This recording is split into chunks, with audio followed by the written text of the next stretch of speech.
Good day, Philippines. This is Discovering News, where we discover the news to help you discover the truth.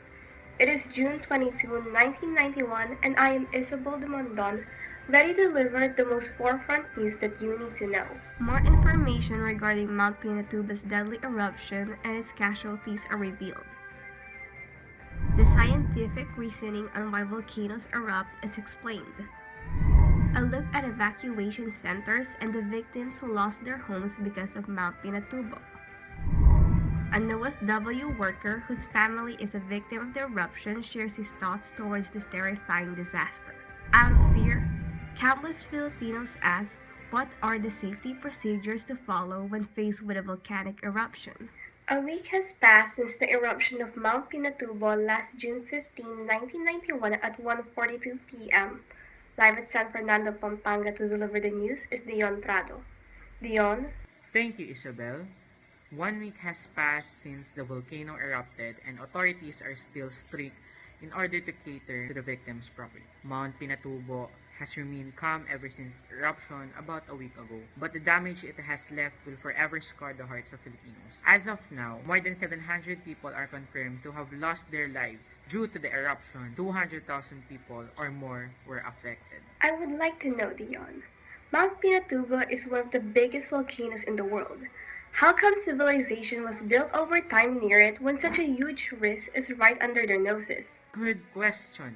Actually, not a lot of people were aware that Mount Pinatubo was even a volcano in the first place. After 5 centuries of being dormant, nobody saw it coming, hence why there are thousands of Filipinos unaware of the danger it poses. Before its major eruption last June 15, were there any signs that were warning people about the tragedy about to occur? Yes, the first people who were able to witness its small eruptions that rocked the peaks of Mount Pinatubo were the Aitas, who were living in the mountains. The Aitas, who have always believed that the god they worship resides in Mount Pinatubo, was left in shock after its first warning last April 2, 1991. An eyewitness from the Aitas and a nun traveled all the way to Manila to go to the headquarters of the Philippine Institute of Volcanology and Seismology, or PHIVOLCS, to report what happened. One of the seismic teams from PHIVOLCS actually headed to the location where they used their seismograph to find out the truth about Mount Pinatubo. After only 24 hours, they recorded more than 200 separate earthquakes. Dr. A. Punong Bayan, the current director of PHIVOLCS, was in charge and burdened with the responsibility as he faced a life and death situation where one wrong call can result in a nationwide panic. So far, that is the information that we have regarding Mount Pinatubo. Back to you, Isabel. Thank you, Dion. Later, we will go back to Dion as he tells us more information about the evacuees of the area. Next in line, we have Jericho De Leon from PHIVOLCS to explain to us why volcanoes erupt. Jericho?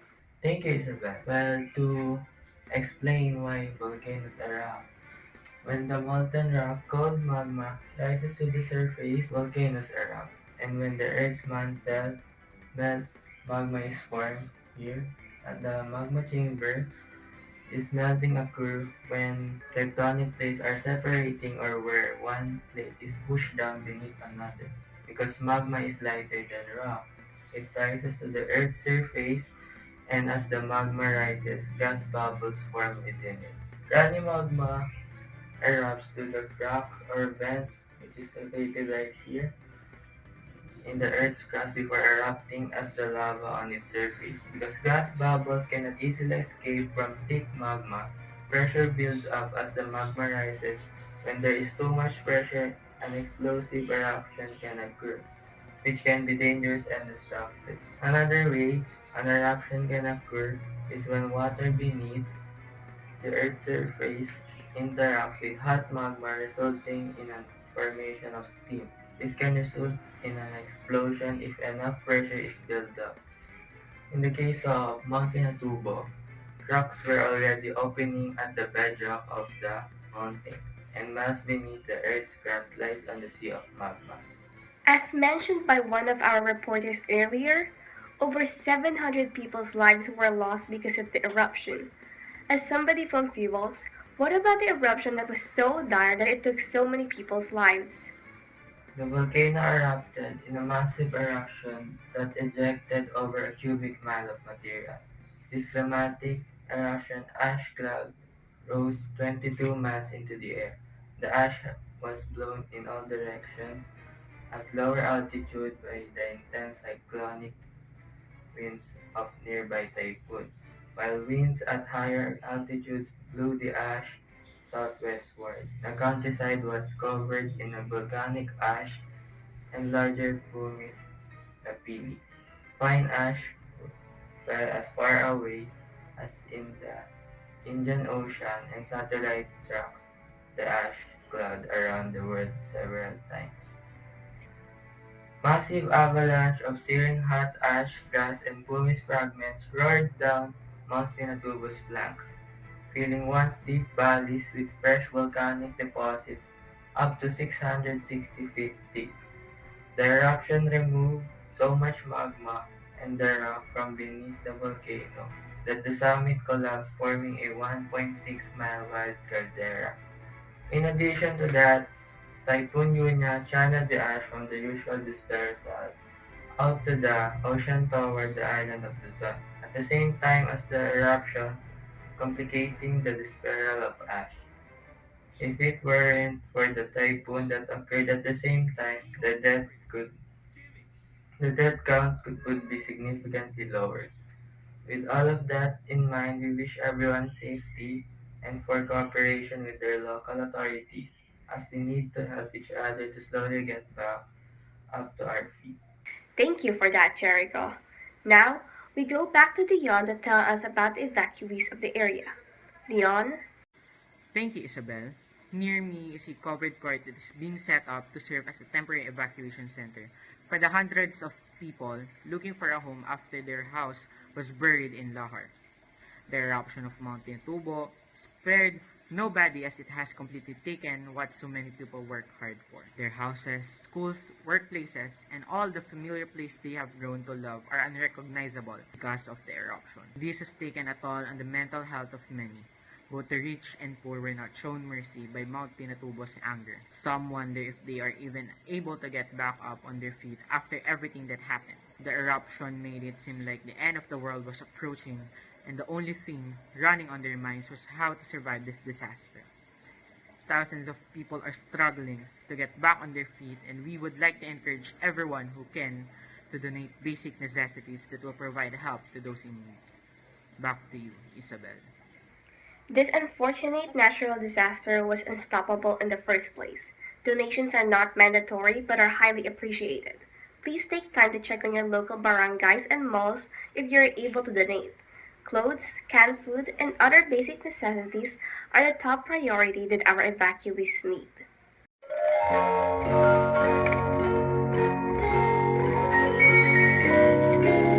Now, we actually have a video to show you that our reporter from Dubai sent.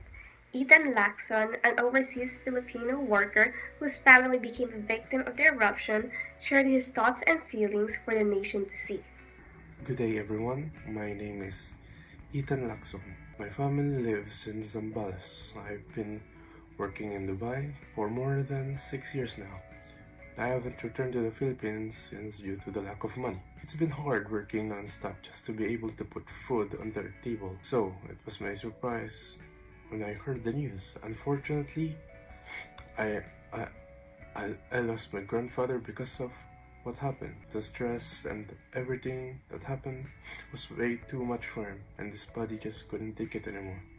I know I'm not the only victim of the eruption, and I'm not even physically affected, but it was hard trying to reach out to my family, not knowing if they are safe or not. It was painful. I can't help but feel guilty because I wasn't able to help my family, and I can't even go home to at least be by their side.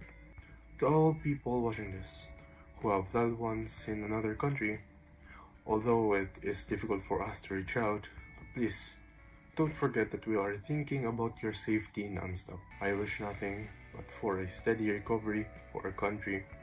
Although Mount Pinatubo has stripped us of many things, we powerless beings were able to survive and live past it.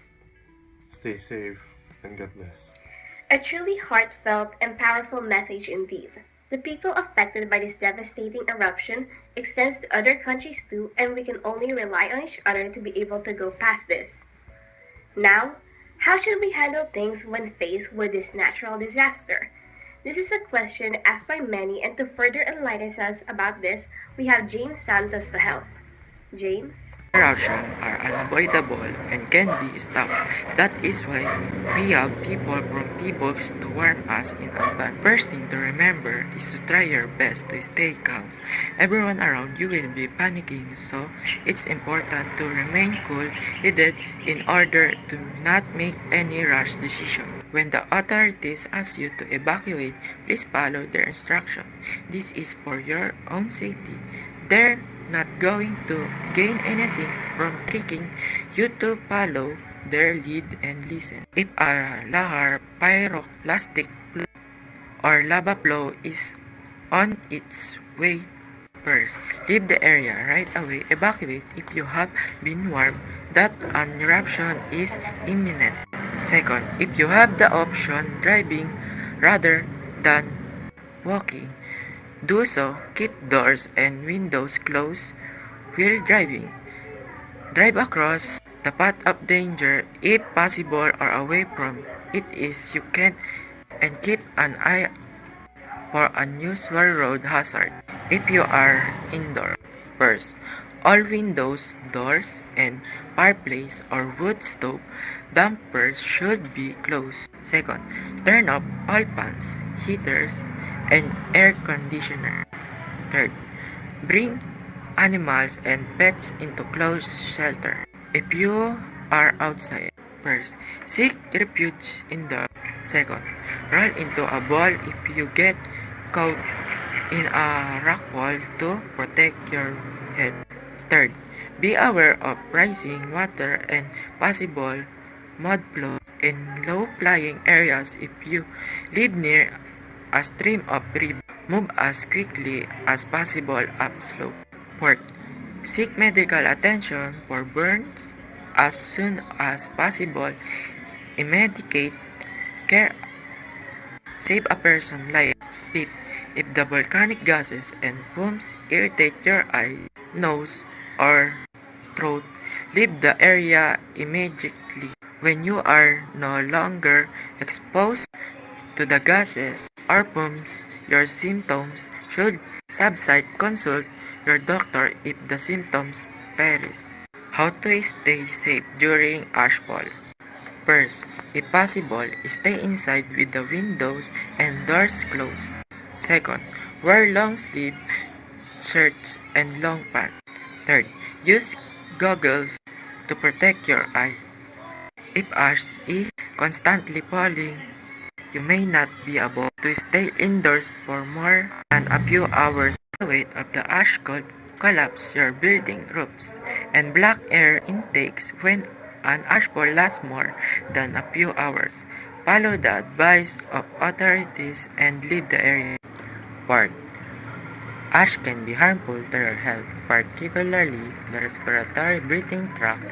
A disposable particulate respirator, also known as a air purifying respirator, may be considered to protect yourself while working outside or cleaning up ash that has gotten indoors. The most common type of disposable particulate respirator is an N95 respirator, which can be purchased at businesses such as hardware stores.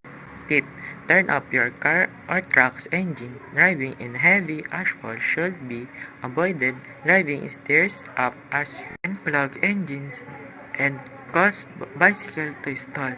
If you must drive, keep the windows up and turn off the air conditioning system. Running the air conditioner will bring in outside air as in case of volcanic eruption. The term prevention is better. Won't do much to help. Natural disasters are unavoidable and can happen out of the blue. It is better to have some knowledge to be ready when something does happen. Take the time and to learn this safety produce since your knowledge can save your life.